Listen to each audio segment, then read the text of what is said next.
BCom first year के प्यारे बच्चों, स्वागत है आप सभी का शंकर सर की क्लास में। देखो, आज मैं आपको हिंदी लैंग्वेज के 2017-18 के एमपी क्वेश्चन बताने वाला हूँ। देखो, सिलेबस हिंदी का बदला नहीं है, वही क्वेश्चन है, उसी क्रम में आते हैं।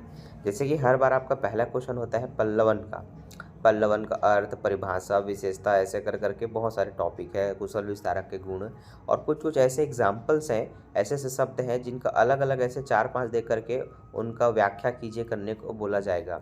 तो हमारे टाइम में 2017-18 में हम भी थ्योरी का नॉर्मल क्वेश्चन आंसर पढ़ के गए थे, लेकिन देखो हमारे साथ गेम हो गया।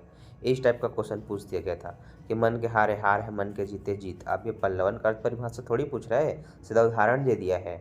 तो खैर, अपन तो लिखना जानते थे तो अपन बिल्कुल लिखे, छोड़े नहीं हैं कि मन के हारे हार का मतलब क्या होता है, मन के जीते जीत। आपने जैसा सोचा आपने वैसा कर लिया समझो। अगर आप किसी काम को कंप्लीट करने का ठान लेते हैं तो आप कंप्लीट करके छोड़ेंगे। अगर आपको आलस आता है, आप सोचते हैं भाई का छोड़ देता हूँ, तो आप बिल्कुल उस काम को छोड़ देते हैं। ये उसका सामान्य सा अर्थ है। वैसे ही बैर क्रोध का अचार है मुरब्बा। ठीक है। ऐसे जितने भी सरल टॉपिक्स हैं उसमें से आपको जो ठीक लगे उनमें से किसी दो का आपको लिखना होता है। तो हमने लिख लिया भैया कि नर और नारी एक गाड़ी के दो पहिए होते हैं, और इसमें से ऐसा हमने लिखा था। ठीक।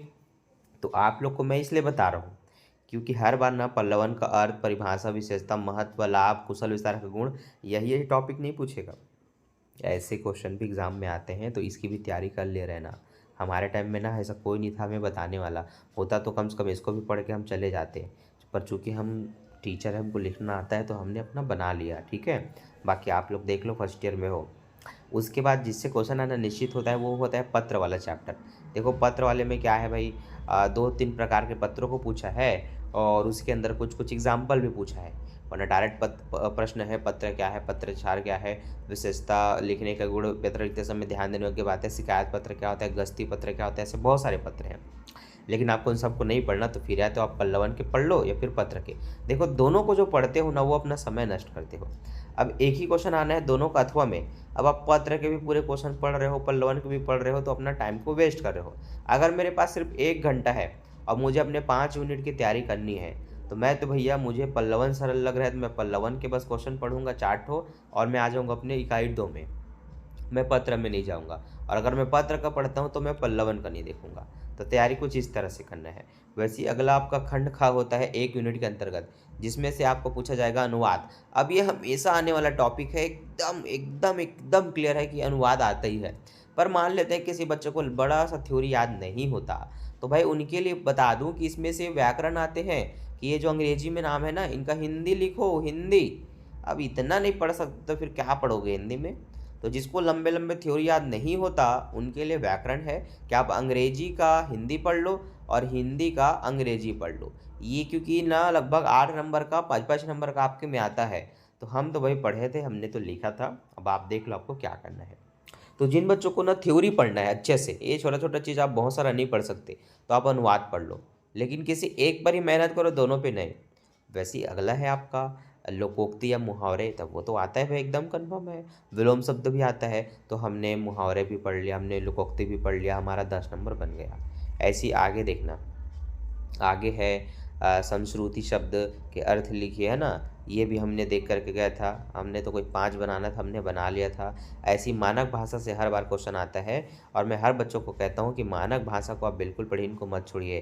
ठीक है। मानक भाषा पर प्रकाश डालिए, मानक भाषा का अर्थ लिखिए, महत्व लिखिए, सब आता है। तो मैं तो इसको पढ़ता था, या एमपी है, मैं भी आपको सलाह दूंगा इसको पढ़ लीजिए। बाकी मैं ऑप्शन में दे रहा था थ्योरी या व्याकरण, तो आपको जो ठीक लगता है वो करो। लेकिन व्याकरण ज़्यादा आ रहा है ना, तो आपको व्याकरण पढ़ लेना चाहिए। परसेंटेज पे ध्यान देना चाहिए कि ज़्यादा क्या आ रहा है। वैसे देवनागरी लिपि से हमेशा क्वेश्चन आता है। ये कॉमन टॉपिक से जो पढ़ने होते, इसमें ऑप्शन नहीं होता, तो इनको तो पूरा पढ़ो। ठीक है। 3 से 4 क्वेश्चन, उससे ज़्यादा नहीं। और जो भी पढ़ा होगा उसी को लिख देना, भले वो ना आया हो पल्लवन या सॉरी मानक या देवनागरी लिपि से। मान लेते विशेषता आपने पढ़ा, महत्व दे दिया, तो उसी को उसमें ठूस दो, लेकिन छोड़ के मत आओ। फिर आपका ये टॉपिक्स, ठीक है, कि वर्तमान युग में कंप्यूटर, सूचना प्रौद्योगिकी। तो सूचना प्रौद्योगिकी आता ही है, कंप्यूटर के भी कुछ ना कुछ आते रहते हैं। तो आपको देख लो, ये बहुत बेसिक सा क्वेश्चन था कि वर्तमान में कंप्यूटर के का प्रयोग है। मैं तो भयंकर सारे लिख दिया था। तो ये मुझे तो पढ़ना ही नहीं पड़ता, अब आप लोग देख लो। तो बाकी ये ऐसा इंपॉर्टेंट वीडियो होता है जिसमें मैं आपको ऐसे सिंपल टॉपिक्स बताता हूँ, ताकि आप एग्ज़ाम के कम समय में भी ना एग्ज़ाम का पूरा 100% तैयारी करके जाओ। तो बस ये वीडियो कैसा लगा कमेंट करके बताओ, क्या इसी तरह से वीडियो चाहिए ताकि कम पढ़ के आपका 75 में 75 आ सके। और हाँ सर, ऐसा वीडियो चाहिए तो पहले वीडियो को लाइक करो और उसके बाद तुरंत कमेंट करो, ठीक है।